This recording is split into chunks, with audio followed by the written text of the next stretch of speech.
etika bisnis. Etika bisnis adalah seperangkat norma dan nilai-nilai moral secara umum yang perlu diterapkan sebagai dasar pertimbangan dalam segala proses pengambilan keputusan di perusahaan. Prinsip etika bisnis. Yang pertama ialah jujur. Jujur di sini tidak hanya meliputi harga yang ditawarkan, namun juga meliputi seluruh kegiatan yang berkaitan dengan bisnis. Yang kedua adalah kesetiaan. Kesetiaan berarti seluruh pihak yang terlibat dalam bisnis harus mampu bersifat profesional, di mana bisa membedakan antara kepentingan pribadi dengan kepentingan bisnis. Kemudian ada otonomi. Otonomi berarti sikap berani mengambil keputusan dengan tepat.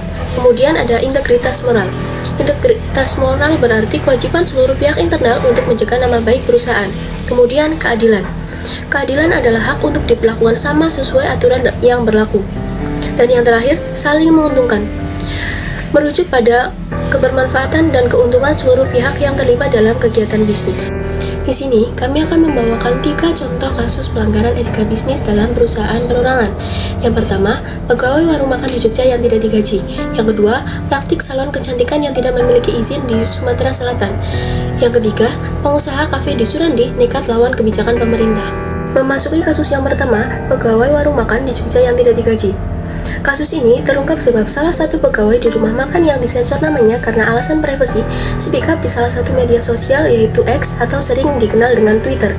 Unggahan tersebut berisi 3 foto surat, meliputi surat pemberitahuan penunggakan gaji, slip gaji, dan surat aduan si pekerja ke Dinas Tenaga Kerja, Transmigrasi, dan Energi Daerah Istimewa Yogyakarta. Etika bisnis yang dilanggar pada kasus ini. Yang pertama, kepatuhan terhadap hukum ketenagakerjaan dan tidak membayar gaji karyawan. Warung makan ini sudah melanggar hukum ketenagakerjaan yang berlaku. Yang kedua, perlakuan adil terhadap karyawan. Dengan mengabaikan gaji karyawan, itu sudah menggambarkan ketidakadilan dalam hubungan kerja. Kemudian ada tanggung jawab sosial perusahaan. Setiap perusahaan, baik termasuk usaha kecil, memiliki kewajiban untuk memastikan kesejahteraan setiap karyawannya. Kemudian ada integritas dan etika profesional. Seharusnya pemilik warung bersikap dengan integritas. Dengan mengabaikan gaji karyawan, itu bisa merusak nama baik usaha tersebut. Penyelesaian pada kasus ini. Yang pertama, mediasi. Dinas Ketenagakerjaan, Transmigrasi, dan Energi Daerah Istimewa Yogyakarta menjadi sarana mediasi antar kedua belah pihak untuk menyelesaikan masalah ini. Kemudian selanjutnya ada pemenuhan tuntutan. Pemenuhan tuntutan berupa pembayaran gaji yang tertunda. Selanjutnya ada pengawasan dan dukungan. Dinas Ketenagakerjaan, Transmigrasi, dan Energi Daerah Istimewa Yogyakarta akan melakukan pengawasan dan dukungan terhadap warung makan yang sedang bermasalah ini. Kesimpulan dari kasus ini, yang pertama, pelanggaran hak pekerja. Pekerja tidak bisa mendapatkan gaji sesuai dengan perjanjian kerja. Yang kedua, kurangnya kesadaran hukum.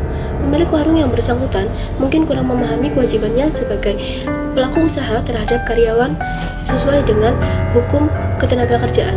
Kemudian ada tindakan Dinas Ketenagakerjaan, Transmigrasi, dan Energi, meliputi melakukan mediasi, penyelidikan, dan pengawasan terhadap kasus yang sedang berjalan. Kemudian kesadaran publik, menunjukkan tingginya kepedulian masyarakat terhadap isu ketenagakerjaan dan mendorong adanya tindakan segera dari pihak yang terkait. Contoh studi kasus perusahaan perorangan. Rosita, pemilik salon kecantikan Ratu MK, dituntut oleh JPU Kejati, Sumatera Selatan. Terdakwa dituntut 5 bulan penjara karena melanggar regulasi kesehatan dan praktik tanpa izin. Rosita melakukan prosedur medis, suntik filter hidung tanpa latar belakang kedokteran dan izin praktik. Rosita melakukan tindakan medis dengan menggunakan anestesi dan lidocaine tanpa keahlian yang memadai. Praktek yang tidak sah ini merugikan pasien dan menimbulkan resiko kesehatan. Rosita melanggar pasal 83 JO, pasal 64 Undang-Undang Republik Indonesia Nomor 35 Tahun 2014 tentang kesehatan. Penanganan kasus. 1. Penyelidikan awal. Lakukan investigasi lebih lanjut terhadap praktik salon kecantikan untuk memastikan tidak ada pelanggaran serupa. 2. Pendidikan dan penyuluhan. Berikan edukasi kepada pemilik salon tentang pentingnya izin praktik dan batasan dalam memberikan layanan kesehatan. 3. Tindakan hukum. Terapkan sanksi tegas bagi pelanggar peraturan kesehatan, termasuk pemilik salon tanpa izin. 4. Regulasi dan pengawasan. Tingkatkan pengawasan terhadap salon kecantikan dan praktik medis lainnya untuk mencegah pelanggaran di masa depan. 5. Rehabilitasi. Pertimbangkan program rehabilitasi bagi pelaku agar tidak mengulangi kesalahan yang sama. Kesimpulan, kasus Rosita menunjukkan pentingnya pengawasan dalam praktik kesehatan non-medis. Pelanggaran ini tidak hanya merugikan pasien, tetapi juga menciptakan resiko bagi masyarakat. Penegakan hukum dan edukasi yang tepat sangat penting untuk mencegah kejadian serupa.